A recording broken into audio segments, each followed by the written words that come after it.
por esta nueva oportunidad que tengo de predicar su santa palabra. Así es que le voy a suplicar que abra su Biblia en el libro de Zacarías.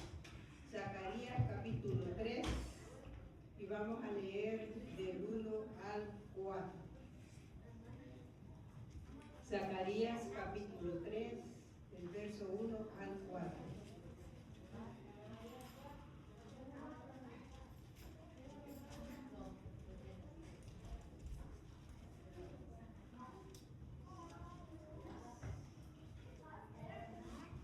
¿Lo tienen? Amén, gloria a Dios. Aleluya. Gloria a Dios.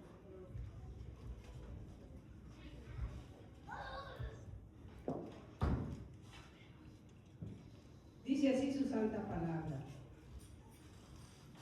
El título es Visión del sumo sacerdote Josué. Me mostró el sumo sacerdote Josué, el cual estaba delante del ángel de Jehová, y Satanás estaba a su mano derecha para acusarle. Y dijo Jehová a Satanás: Jehová te reprenda, oh Satanás. Jehová, que ha escogido a Jerusalén, te reprenda. ¿No es este un tizón arrebatado del incendio? Josué estaba vestido de vestidura pilis y estaba delante del ángel. Y habló el ángel y mandó a los que estaban delante de él, diciendo: quitad de esa vestidura pilis. Y a él le dijo: mira, he quitado de ti tu pecado y te he hecho vestir de ropas de gala. Padre, te doy gracias. Bendigo tu santo nombre, Señor. Ayúdame a esta hora, Padre, porque solo tú nos puedes, Señor, sostener en pie, Señor. Ayúdanos a dar el consejo de tu palabra, Señor. Ayuda a tu pueblo que la va a recibir con gozo, Señor. Y que esta palabra, Señor, transforme vidas, corazones, Señor, así como lo has hecho en mi persona. Gracias yo te doy, Señor. En Cristo Jesús te lo pido. Amén y amén. Bien, mis amados hermanos, podéis sentados. Y le he puesto a este mensaje la agonía de la culpabilidad.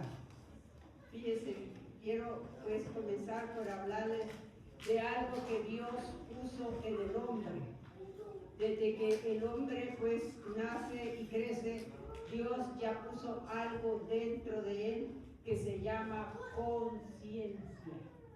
Y la conciencia pues es la capacidad moral innata, dada por Dios para distinguir entre el bien y el mal, para hacer lo bueno o lo malo. Según su palabra, no es según la palabra de Dios, esa es la ley de Dios, es la ley de Jehová. Aunque nunca alguien haya leído la Biblia, fíjese bien, la ley de Dios ya está grabada en su corazón. El niño, por muy pequeño que sea, él ya sabe cuando está haciendo lo bueno y cuando está haciendo lo malo, y cuando hace lo malo se esconde. Pero la palabra de Dios le va a hacer, que está grabada pues ya en su corazón, lo va a salvar o a condenar. Me recuerdo una vez que creo que fue mi esposo que me dijo: ¿y qué va a pasar con nuestros abuelos o bisabuelos que nunca oyeron la palabra ni el mensaje del Evangelio? Acuérdense que si iban a la iglesia romana, ellos, la verdad es que daban esas misas en latín y la gente salía tal cual entró sin entender nada. Entonces yo le dije, cuando es así, le dije, Dios es un Dios justo. La ley de Dios ya estaba grabada en sus corazones. Por tanto, por esa misma palabra, está bien, por esa misma palabra van a ser juzgados. Y ella los va a salvar o a condenar por su conciencia. Fíjese bien, si su conciencia le dice, dentro de usted, no lo hagas, no lo haga. Respete la voz, tenemos que respetar la voz de nuestra conciencia, porque ya Dios la puso en nuestros corazones, desde antes de que viniéramos a Cristo o que conociéramos el Evangelio. en Romanos 2:14, hermano Jonathan, ¿qué dice? Dice, porque cuando los gentiles que no tienen ley hacen por naturaleza lo que es de la ley, estos, aunque no tengan ley, son ley para sí mismos. Va. Los gentiles quiere decir los que no conocen de Dios. Yo he ido de personas que me dicen, mire, usted sabe de nuestro Padre Abraham, ¿y ese quién es? Me dice. Es que la verdad es que yo nunca he leído la Biblia y casi no voy a las iglesias y no sabía nada, ¿me entiendes? Pero si aún una persona inconversa o una persona de antes nunca escuchó el mensaje del Evangelio, como alguien que está en el Amazonas, por ejemplo, y hace lo de la ley. ¿Y cómo puede hacer alguien lo de la ley si nunca la ha conocido? Porque ya estaba grabada en su corazón. Y los misioneros, cuando vienen, que han andado allá por el Amazonas o en África, en lugares, ellos que llegan a las aldeas, pues donde no ha penetrado el Evangelio, ellos se quedan sorprendidos de que tienen leyes parecidas a las de nosotros. Allí se castiga el que roba, cruelmente le cortan la mano, el que ha matado, pues lo matan. El que le ha robado la mujer a su prójimo, pues lo cuelgan del árbol más alto. Entonces, ¿cómo es que ellos condenan todas esas cosas cuando nunca han leído nada de la palabra? Es más, ellos hablan en unos dialectos que ellos tienen que primeramente hacerles su idioma y después traducirles a su idioma el Evangelio. Entonces, ¿cómo tienen las leyes de nosotros? Porque ya estaban grabadas en sus corazones. ¿Y cómo es posible que una persona, conociendo a Dios, lo que nos está diciendo aquí Romanos 2:14 al 16, cómo es posible que estas personas que nunca han oído del Evangelio hacen lo que está en la ley, lo matan, lo roban, lo codician, y nosotros que hemos oído la ley y aún así lo hacemos? Entonces, ¿qué va a suceder? Allí es donde entra la agonía de la culpabilidad. Cuando alguien hace algo, aunque nadie lo haya visto, pero él sí se vio su conciencia, la conciencia le decía que no lo hiciera. Pero yo lo hago, y entonces es algo tremendo la naturaleza del hombre. Entonces él peca, pero queda algo dentro de él. Cuando se va a dormir, cuando se levanta, está sintiendo ese remordimiento dentro de sí, porque su conciencia los está acusando. Fíjense bien. Me gustaba antes ver la serie del FBI, de los archivos del FBI, de los crímenes tremendos, y ahí pude ver como varios casos, como la gente llegaba y confesaba su pecado, porque no soportaba. Mire, yo cometí ese crimen y esa persona que tienen allí es inocente. ¿Y por qué? ¿Y por qué lo viene a confesar? Porque ya no aguanto, no puedo dormir, no tengo paz. Es una agonía de que otro esté pagando por él. Eso Dios lo puso ya en el corazón del hombre, fíjese. Entonces, fíjese, la persona posee un sentido moral innato a través de su conciencia. Fíjese bien, este es como un código ético eterno, nos sirve nos discierne los pensamientos, y nos dice, esto está malo, no lo hagas, esto está bien, hacelo. Entonces, fíjese bien, la conciencia nos ayuda a conducirnos rectamente. La conciencia nos está diciendo, no sé si usted ha oído esa voz interna que le dice, vas a ofender a Dios, no hagas esa maldad. Ahora, si me resisto y no presto atención a lo que me está dictando mi conciencia, voy a sufrir consecuencias. Así es. Cuando alguien ha pecado, su conciencia lo acusa. ¿Por qué? Porque ésta tiene el verdadero diagnóstico de lo que está pasando. Fíjese bien, en Juan 8:9 se lo dice Juan 8:9.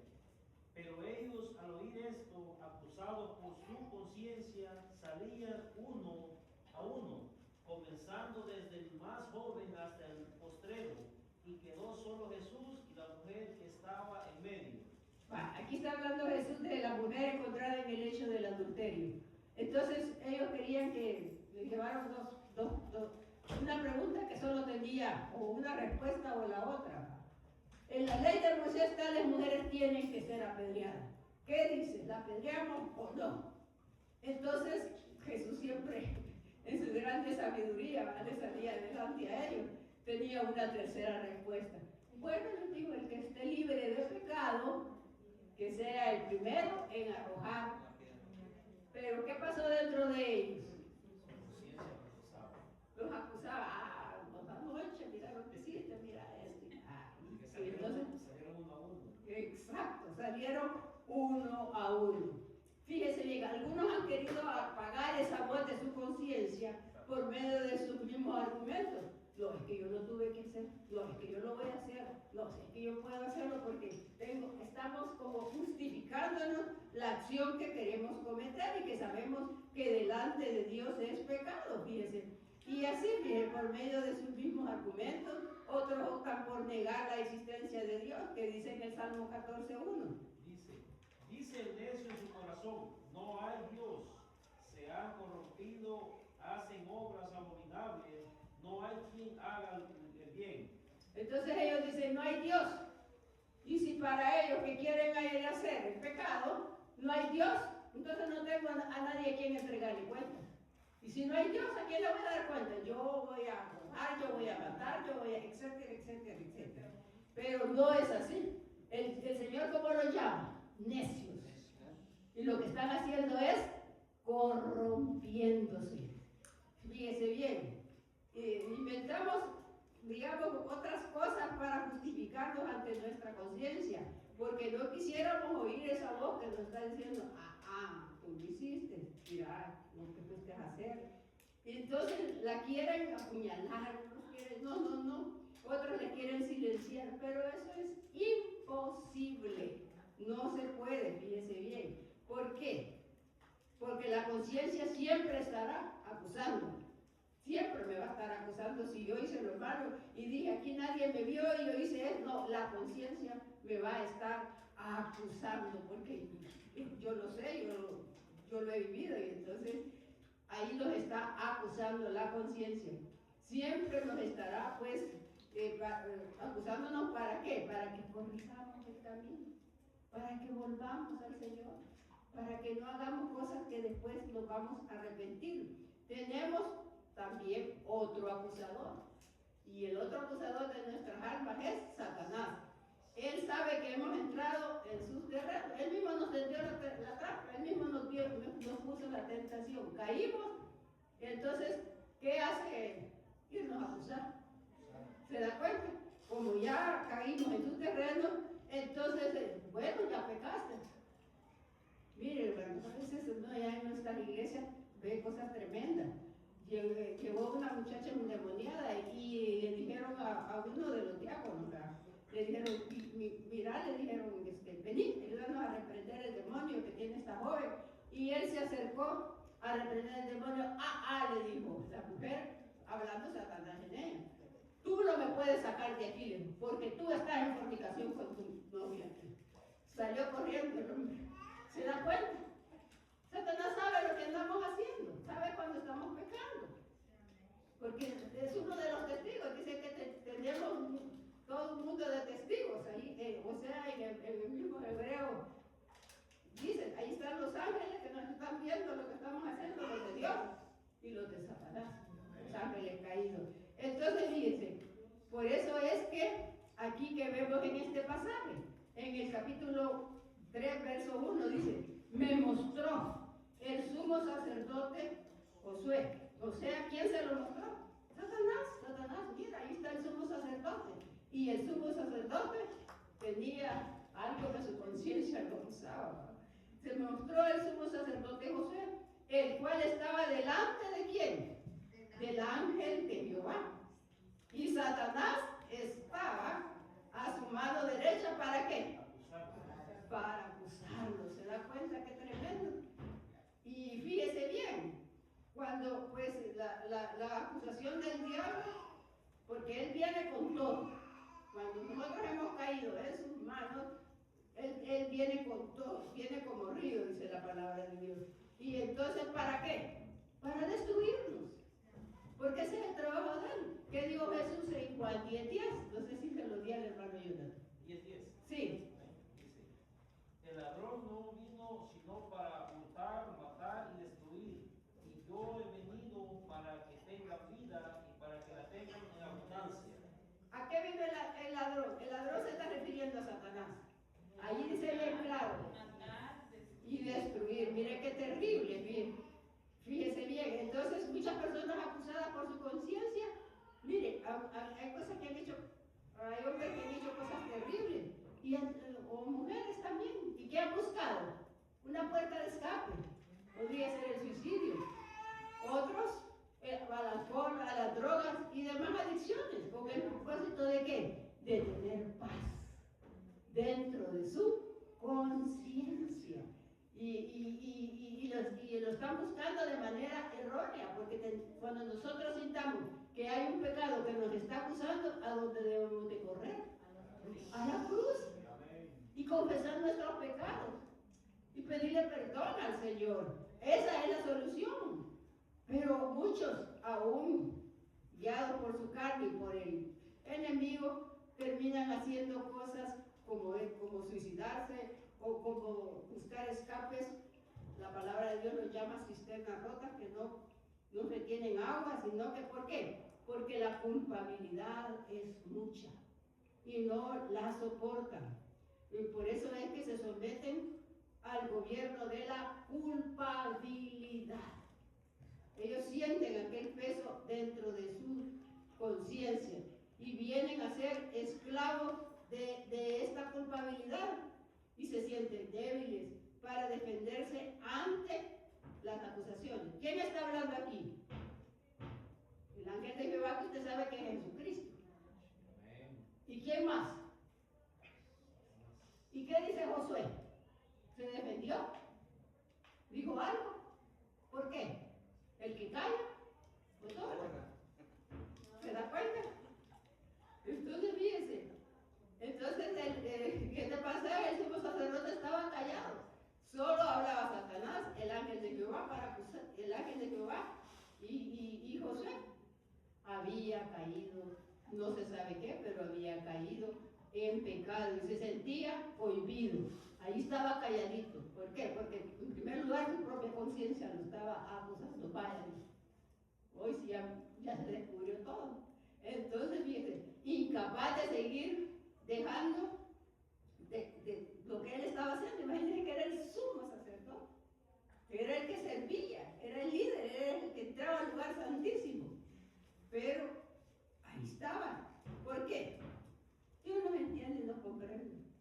Él no tenemos un sumo sacerdote allá en los cielos que no se compadezca de nuestra debilidad, porque Él fue tentado en todo, solo que Él no pecó. Por tanto, si hemos pecado, pues acerquémonos a Él confiadamente, dice la palabra. Entonces, fíjese bien, estaba calladito, Josué no decía nada, no se defendió. Y imagínense, se imagina que debe haber estado temblando, lleno de miedo, y de ver que ahí estaba la presencia del Señor, y ahí estaba el enemigo de su alma acusándolo, incapaz de seguir, pues dijo, no, yo ya no puedo seguir sirviendo, yo ya no sirvo, ya no. Y así muchos optan, no, mejor yo para qué. Mire, es que yo me siento hipócrita porque fíjate, yo estoy en esta situación, yo estoy en este pecado, yo estoy aquí en desobediencia, mejor ya no voy a la iglesia, mejor dejo de servir, mejor ya me quedo, etcétera, etcétera, etcétera. Y así el hombre se va alejando del Señor y está rendido, se rinde, por no estar en el centro de la voluntad de Dios. Cuando no estamos en el centro de la voluntad de Dios, ¿cómo vamos a terminar? Alejándonos del Señor, y el enemigo va ganando ventaja. Eso es el peligro. ¿Qué está haciendo José? Paralizado, neutralizado. Y aunque tenga dones, talentos y cosas lindas que Dios le había dado por ser el sumo sacerdote y tener ese gran privilegio, bien. Sin embargo, ¿por qué no desarrolló esos dones que Dios le dio y se ha entregado a su mundo secular? O sea, algo pasó con el sumo sacerdote, se descuidó. Y fíjese bien, ya no pudo pues Posiblemente ella no estaba desarrollando sus metas, los propósitos para progresar su ministerio. También así el hombre, cuando cae en un pecado pues de muerte, ¿me entiendes? Un pecado que lo esclaviza, ya no puede avanzar, ya no puede seguir. Dios le ha dado bendición y empieza a descuidar su negocio, empieza a descuidar su trabajo y termina mal. Y así vemos que termina, muchos hasta terminan pues como jóvenes, porque Satanás logró su propósito de destruirlo, fíjense.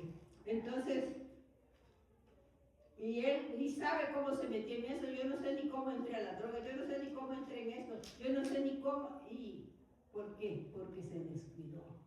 Y el enemigo, mire, ahí gana ventaja. Y ya no tiene bendición.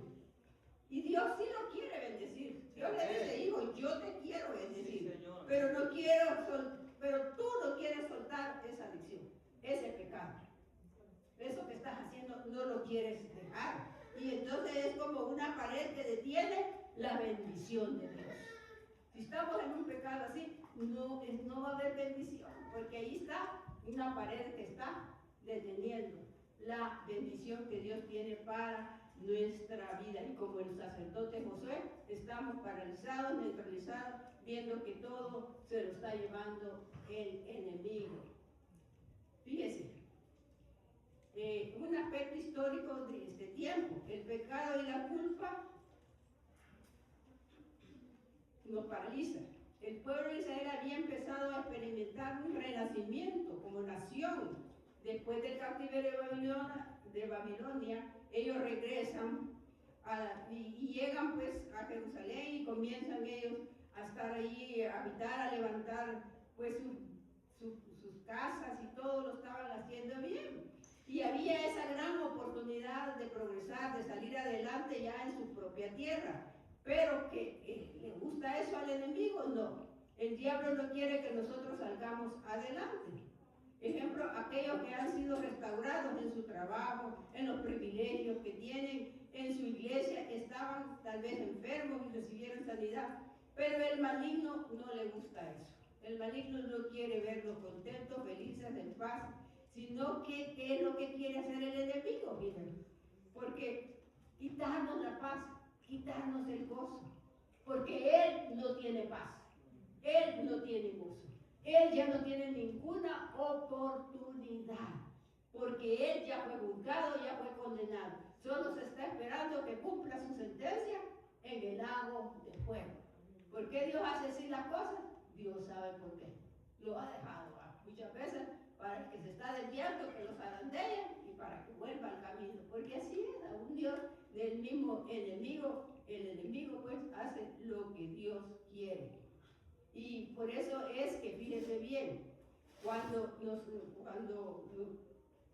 viene Él y nos odia, ¿por qué el enemigo odia al hombre? Cuando digo hombre, ahí entramos la mujer. ¿Por qué lo odia tanto? ¿Por qué lo quiere ver destruido? Porque tiene la imagen y semejanza de Dios. Él la copió.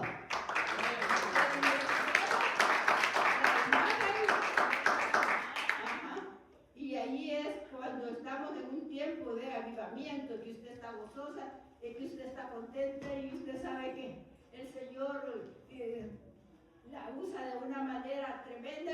El enemigo va a venir y le va a poner trampas. El enemigo va a venir a ver cómo destruye ese avivamiento que está entrando dentro de nosotros y que nos va renovando día con día, y el Espíritu Santo está fluyendo dentro de nosotros. Prepárese, porque van a venir los emisarios de Satanás, así les he puesto yo, los emisarios de Satanás, a quererle robar ese gozo, a quererle robar esa paz, a quererlo destruir. La realidad de la acusación en el mundo espiritual es algo que yo debo entender, cómo el diablo maquina, pero a la vez la defensa del ángel de Jehová, porque también no solo vino a acusarlo, allí estaba otro personaje superior y era el ángel de Jehová, que es la persona de nuestro Señor Jesucristo. La realidad de la acusación por haber contaminado nuestra conciencia y permitido el pecado en nuestras vidas es terreno de Satanás, usted sabe, ¿verdad? Y primero tienta al pecador para que caiga, pero cuando ya cayó en la tentación, acusarlo delante del Señor. No tiene intención de bondad, al contrario, Él no tiene misericordia, solo Dios nos tiene misericordia. Él nos aborrece y usted ya sabe por qué, ¿verdad? Porque poseemos la imagen de Dios y Cristo nos ama. En cambio, Él pues ya lo tiene preparado para el lago de fuego. Fíjese bien, Satanás por haber caído en rebelión perdió su imagen divina. Y por eso tienta al hombre para llevarlo a condiciones miserables, a condiciones que lo hacen pues que aborrecerse hasta sí mismo. Ay, ¿yo por qué hago esto? ¿Yo por qué estoy en esto?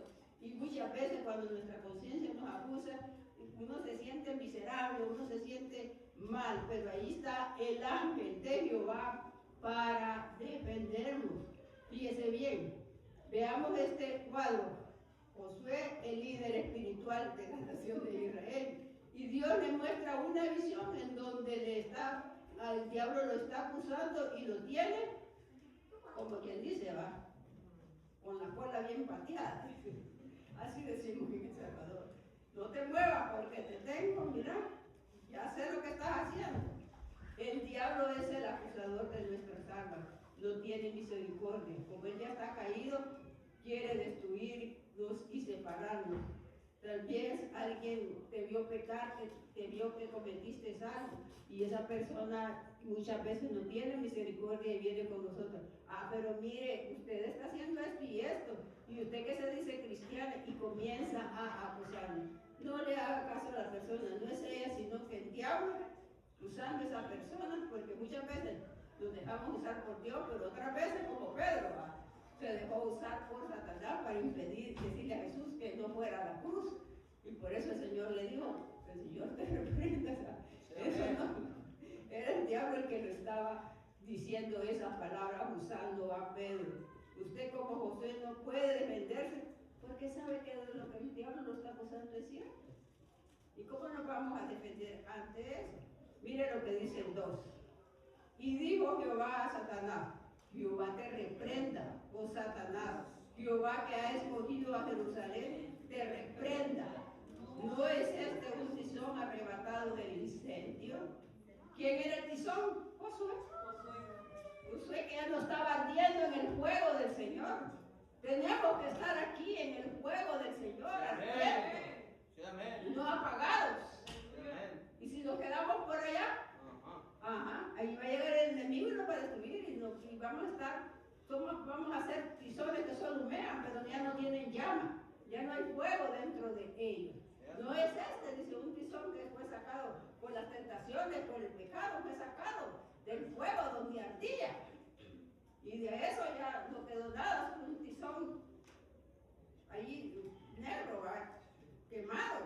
Entonces fíjese bien, ahí por eso es que él dice, refiriéndose a José, que fue sacado del fuego en donde él permanecía, en el fuego del Señor. Hasta lo cantamos, ardiendo el fuego en mi alma está. ¿Está ardiendo el fuego en tu alma? ¿O estás apagándote? Este es tiempo de ponernos y examinarnos. ¿Cómo estamos?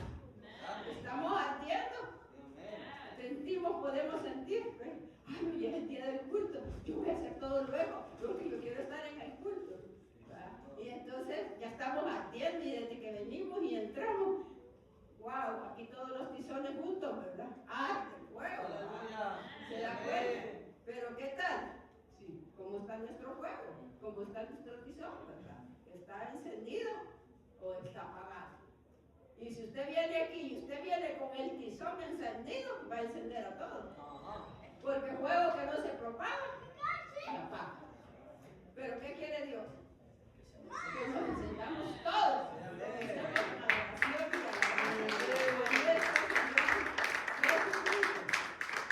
Fíjese bien, cuando un cristiano caído ya no está cumpliendo con el propósito divino, por el cual, así como el sacerdote Josué, aunque estaba en el templo, ya era un tizón apagado. Y esto sucede, algunos salen de las congregaciones, porque ya no sienten nada. Vienen y cantan por cantar, oran por orar, pero una oración rutinaria, una vana repetición. Pero Dios no quiere eso. Dios quiere que lo que estamos diciendo con nuestra boca lo estemos sintiendo en nuestro corazón, que lo estemos viviendo. Y entonces ese es el propósito divino. Pero fíjese bien, y cuando ya se siente que no son útiles, terminan por abandonar los caminos del Señor. Y fíjese bien, el propósito de su vida y de la mía es que ser un tizón encendido, ser un tizón ardiente en el fuego del Señor.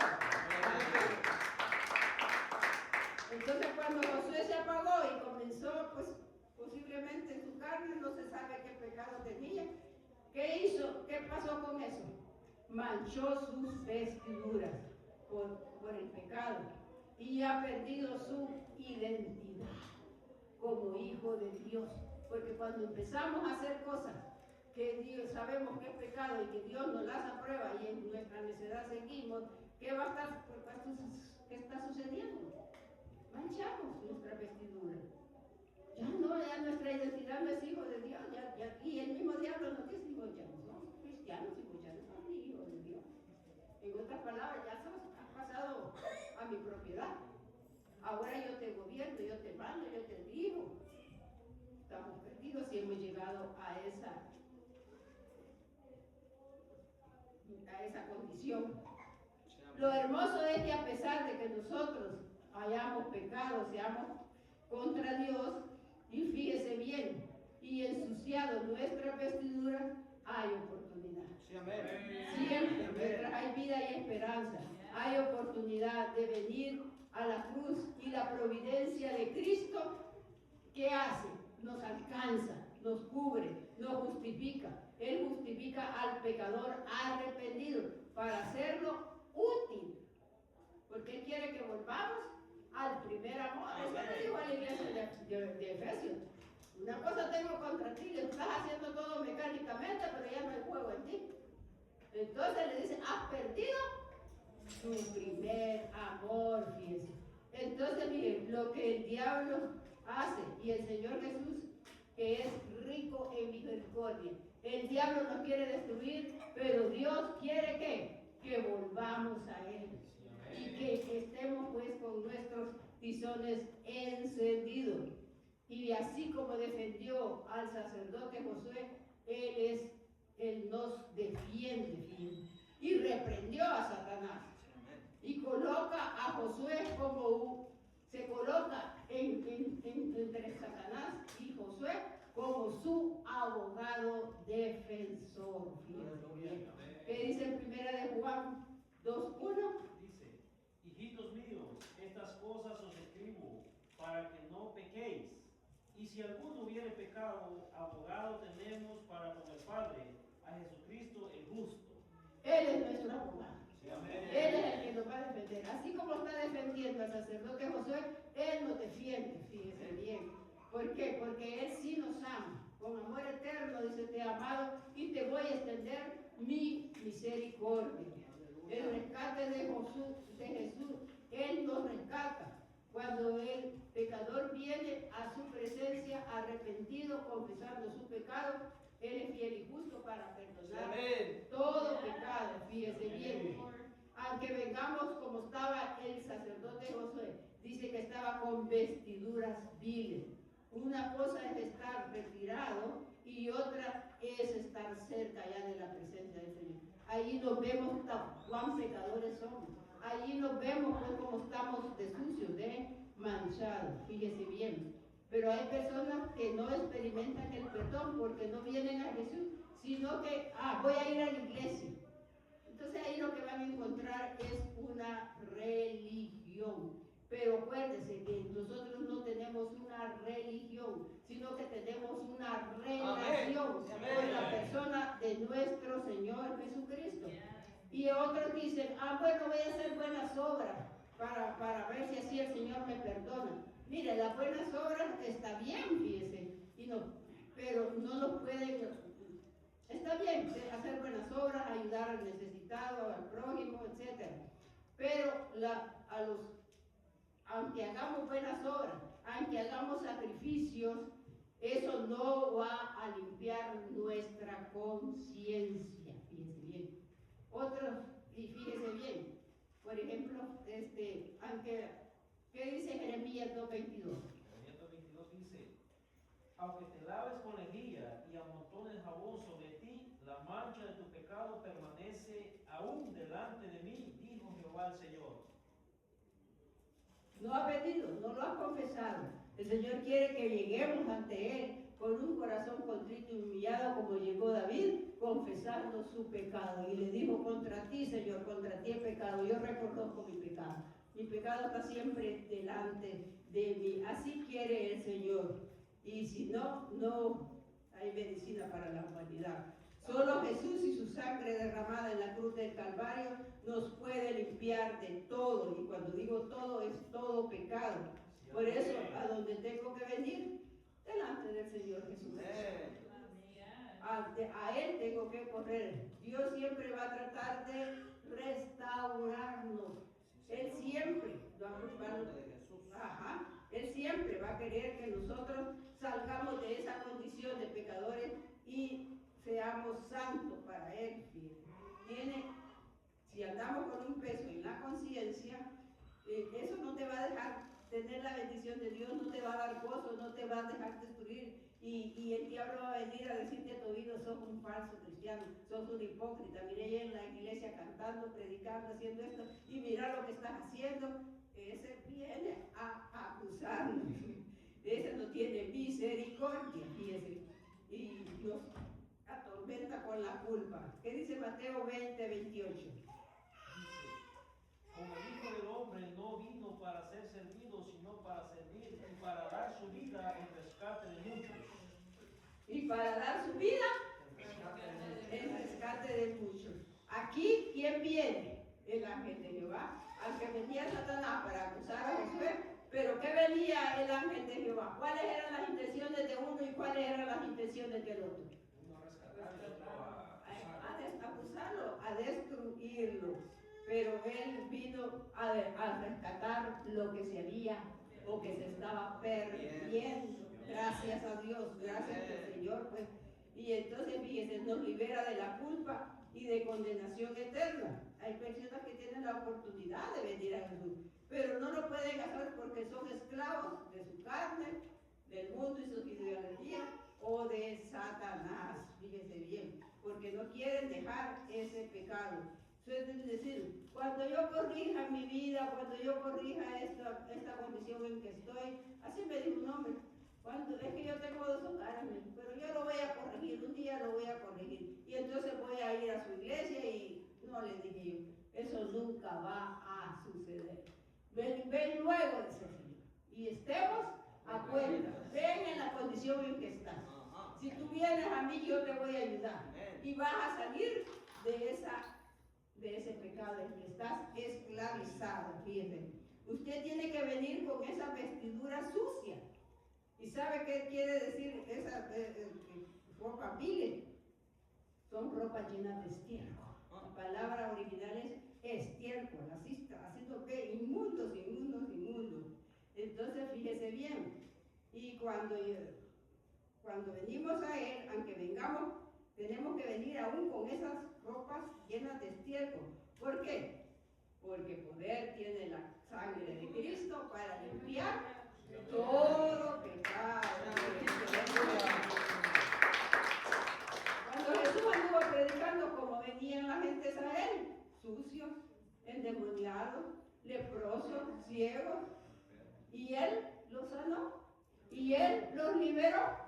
Él hizo milagros portentosos y los perdonó. Vengamos pues con toda confianza donde Él. ¿Qué dice Malaquías 3:2? Dice: ¿y quién podrá soportar el tiempo de su venida? ¿O quién podrá estar en pie cuando Él se manifieste? Porque Él es como fuego purificador y como jabón de lavadores. ¿Como jabón? ¿Se da cuenta? Es el único jabón. No hay otro jabón, o dígame si hay otro que nos pueda limpiar. La sangre de Cristo. Exacto. Él es jabón, dice. fuego purificador, pero es jabón de lavadores. Venid luego, dice, y estemos a cuenta. Y si tus pecados fueran negros como la grama, yo los haré como blanca nieve. Y si fueran rojos como el carmesí, yo los haré como blanca lana. Eso es lo que el Señor nos ofrece. Dios perdonó al pecador arrepentido y le quitó la culpa. El único que quita esa vestidura vil es nuestro Señor Jesucristo. Mire lo que dice en Apocalipsis 7:14.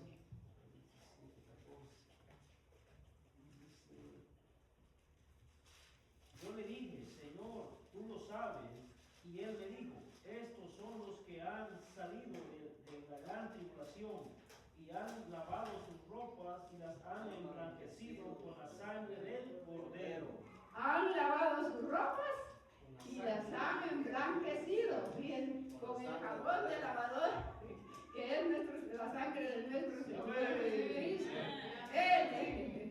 Y fíjese bien, entonces podemos ir, fíjese bien, a la cruz. Allí el Señor proveyó todo poder y toda limpieza en su obra redentora en la cruz del Calvario, de la única manera que podemos tener una conciencia tranquila. Alguien decía, no es como tener una conciencia tranquila, y en paz me acostaré, y así mismo dormiré, porque Él y solo Él me hace estar confiado. Estamos tranquilos, fíjense. De ahí que ningún mortal puede perdonar pecados. ¿Quién me va a perdonar los pecados? El único se llama Jesucristo. Y fíjense, por eso que dice, quítenle la vestidura bellas a Josué. Él se las tuvo, y las mandó a los posiblemente a quitarle esa vestidura. Y dijo, y fíjense bien, además de quitarle las vestiduras, de quitarnos esa vestidura sucia, ¿qué hace Dios con nosotros? Exacto, pero también nos imputa, o sea, imputar es como atribuirle algo, es un término legal, como atribuirle al pecador, fíjense, después que lo perdona, lo limpia, lo lava, lo declara inocente, que no lo éramos, pero Él nos declara como que si nunca hubiéramos cometido ese pecado. Segunda de Corintios 5:21. Y me hace el favor, hermano Jonathan. Dice, al que no conoció pecado, por nosotros lo hizo pecado, para que nosotros fuésemos hechos justicia de Dios en él. Vaya, allí, para que nosotros fuéramos hechos en ese momento, que venimos arrepentidos, comenzamos nuestros pecados, Él nos hace justicia, o sea, nos declara justos. ¿Por qué? Porque Él tiene poder para hacer eso, miren. ¿Y qué hace aparte de eso? De declararnos como que si usted nunca hubiera cometido ese pecado. ¿Qué dice el Señor que hace con los pecados? Lo quita del ser humano, del nuevo cristiano, el día nacido de nuevo, y lo va a dejar al fondo de la mar, para que ya no se vuelvan a acordar. ¿Qué son las vestiduras de gala? Aquí él le quita su ropa sucia y le pone vestiduras de gala. Eso hace cuando usted recibe a Cristo, viene con vestiduras viles, pero Él le quita esas vestiduras viles y le pone las ropas de gala. Se refiere que me quita lo sucio, pero me da una vestidura nueva. Eso se está refiriendo al nuevo nacimiento. Soy nueva criatura. Y así, como dice el canto, lo declara la Escritura, que he pasado a ser de muerte a vida. Soy una nueva criatura, es el nuevo nacimiento. Y no solo eso, sino que de su santidad me da una santidad posicional. Sin serlo, yo paso a una posición de santo. Ahora ya soy santo, estoy apartado para Dios. Eso quiere decir santo, apartado para Dios. Ahora me ve como que si nunca yo hubiera cometido tal pecado. Fíjese este impacto que tiene en nuestra conciencia cuando nos declara inocentes y no tenemos esa culpa. Hay personas que andan cargando unas cosas tremendas, pero cuando vienen a Cristo y el Señor los perdona y el Señor los limpia, y entonces ya sienten que ese gran peso se quitó de su vida. Y si el diablo quiere venir a recordarles, dicen, no, es que Cristo ya me perdonó, Él me lavó, Él me limpió. Y ahora, aunque haya sido lo más perdido en el mundo, ahora soy una nueva criatura, el nuevo hombre, fíjese bien. Ahora me ve como ve Él a sus hijos. Y fíjese, eso es lo que hace que nuestra alma entre en gozo, en paz. Y qué lindo, fíjense. Tenemos un ejemplo en el Antiguo Testamento de Rahab. ¿Quién era Rahab? Rahab era una ramera que vivía ahí en el muro y ahí pues, no sé si ahí tenía no sé ni cómo le puedo decir, pero ahí estaba esta mujer sumergida en ese pecado, en esa condición. Pero ¿qué hizo Dios? Fíjese. Después de ser la ramera de Jericó, cuando caen los muros, su casa, solo su casa permaneció y su familia se salvó, porque dice que serás salvo tú y tu casa. Ahí entra la familia, se salvó, se fue, ella creyó a los espías que ella escondió, que yo quiero, ella quiso adoptar el Dios de Israel. Y después de ser una ramera, ¿qué pasó? Ya el Señor allá en el pueblo de Israel preparó un varón que se casó con ella y le dio un hijo, y ese hijo viene a ser como el tataranieto del rey David, fíjese, pero está en la genealogía de Jesús. Qué privilegio, fíjese, que una ramera ya lavada con la sangre del Cordero, siendo una nueva criatura, ya vestida con las nuevas ropas de gala que Dios le había puesto, el hombre la vio hermosa, se casa con ella y le da un hijo al Señor, y ese hijo está en la genealogía, usted lo puede leer en el libro de Mateo 1. Ahí está, y dice fulano, creo que se llamaba Salmón, que era hijo de Rahab la ramera. Pero el Señor así hace nueva criatura. Y las cosas viejas pasaron, aquí todas son hechas nuevas. Fíjese bien, ahora pues, cuando creyó y se salvó toda su casa, Él la bendijo grandemente. Y así el Señor, nadie puede decir, yo antes era feliz inmensamente, con paz y tranquilidad, y cuando vine al Señor todo se arruinó. No, es al revés. Venimos arruinados, venimos con pesos en nuestra conciencia que nos está acusando. Pero el Señor quita todas esas vilezas de nosotros y nos hace libres. Aleluya, gloria a Dios.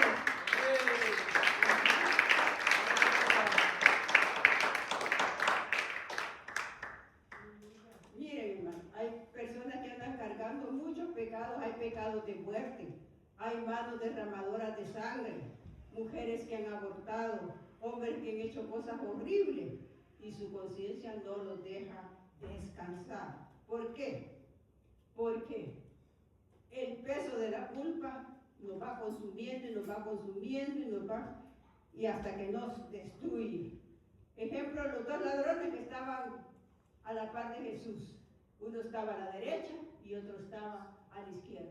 Uno, en vez de uno aprovechó el tiempo, como dice, para el último momento, ya para agonizando, le pidió misericordia al Señor. El otro estaba blasfemando, perdió su oportunidad. Si los dos le hubieran pedido misericordia al Señor, el Señor se las hubiera extendido, porque Él es rico en misericordia, lento para la ira, dice, y grande en misericordia, fíjese. Entonces, de ellos, Él le dijo al otro que estaba ahí blasfemando, luego le dijo, si nosotros estamos pagando las culpas, o sea, la retribución a las maldades que habían hecho en su mundo secular. Pero este es justo, reconoció que nuestro Señor Jesucristo era el justo, que estaba muriendo por los injustos. Y por eso es que el Señor, ¿qué le dice? Hoy, por un pelito, pero hoy le dijo, por esta palabra que he dicho, hoy vas a estar conmigo en el paraíso. Y no hay pecado que Dios no te pueda perdonar. Y fíjese bien, ya no vengamos con esa culpa, mejor vayamos a Cristo y confesemos nuestros pecados. En vez de ahogarte en trabajos, en adicciones, en buenas obras, etcétera, etcétera, mejor venir a Él para que Él nos limpie, nos calme nuestra conciencia. ¿Qué dice Jeremías 13:23? Jeremías 13:23 dice: mudará el etíope su piel y el leopardo sus manchas, así también podréis vosotros hacer bien, estando habituados a hacer mal. Y el que está en el pecado, el que está en la maldad, es incapaz, como el leopardo que es incapaz. ¿Cómo va el leopardo a quitarse la mancha? Si ya así es su piel, ¿verdad? Así nació y así. Entonces, fíjese bien, tenemos una gran incapacidad para que nosotros mismos por nuestras obras limpiemos nuestras conciencias.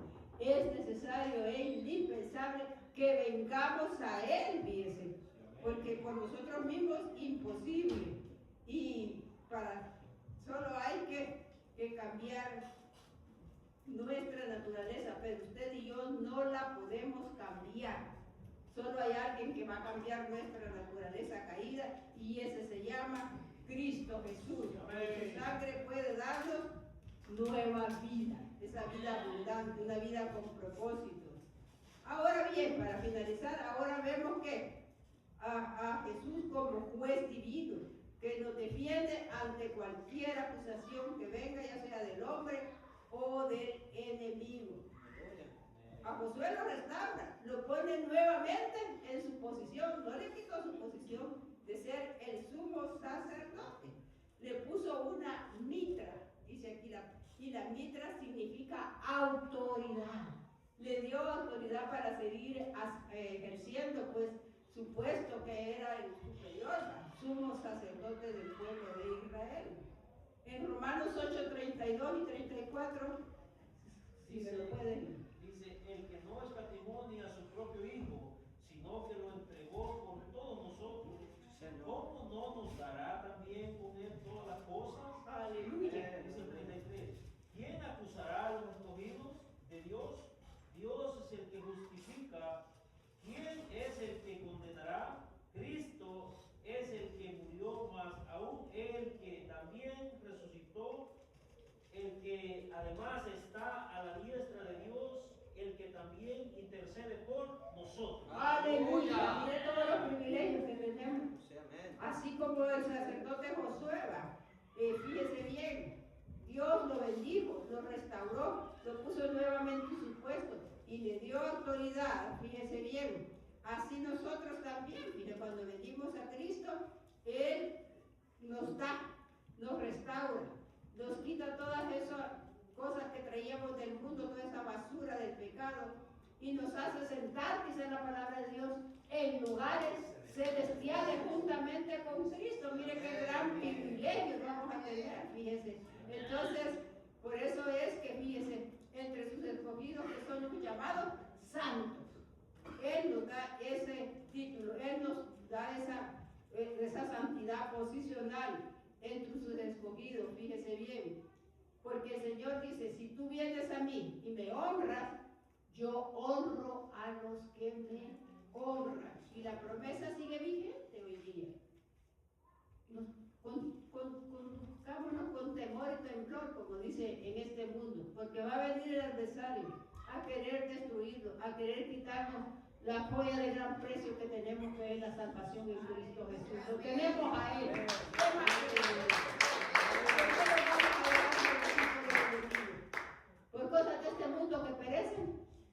Como digo, así Él me matara, yo en Él voy a esperar. Nada lo hizo apartarse del Señor, fíjese. Y la promesa está vigente hasta el día. Ni la conciencia, Él dice que nos quita de que la vestidura vile y nos quita ese peso de nuestra conciencia. Porque he de desperdiciar mi vida entregada a cosas del mundo, a los placeres de la carne, a Satanás, a servir a Satanás. Cuidado. ¿Por qué? Porque tenemos dos acusadores: a Satanás y a nuestra propia conciencia. Son dos enemigos los que tenemos, fíjense. Entonces, lo que Cristo quiere es que tengamos vida, y vida en abundancia, una vida plena, una vida de bendición. No estoy hablando de lo material, sino que de lo que Dios da, de esos regalos espirituales. Porque hay hombres que tienen... Mire, ¿qué dice Mateo 16:26? Para finalizar. Dice, ¿por qué? ¿Qué aprovechará el hombre si ganare todo el mundo y perdiere su alma? ¿O qué recompensa dará el hombre por su alma? ¿Se da cuenta? ¿Acaso vale la pena los placeres de este mundo, los reinos de este mundo, lo que nos puedan ofrecer? En primer lugar, no hay paz. Hay personas que llegan a unos escalones y ay, mejor no hubiera agarrado este puesto, porque te empieza a ser atacado por lo que afuera y por lo que adentro. Y entonces, mejor lo que Dios nos quiera dar. Estemos contentos, agradecidos con el Señor, siempre dándole la gloria, la honra, la adoración y la alabanza a Él. Y por lo mucho, por lo poco, por lo que Él nos quiera dar. Porque para Él vivimos y por Él somos. Bien, mis amados hermanos, yo sé que la seguridad que usted y yo tenemos está en el futuro, en el cielo. Y sabemos que estamos en el verdadero y que vamos caminando a la Canaán celestial. Que nada nos vaya a hacer tropezar, caer o desviarnos, porque tenemos un regalo bien grande que Cristo nos está allá esperando para darnos un cuerpo glorificado para que vivamos con Él por siempre y para siempre.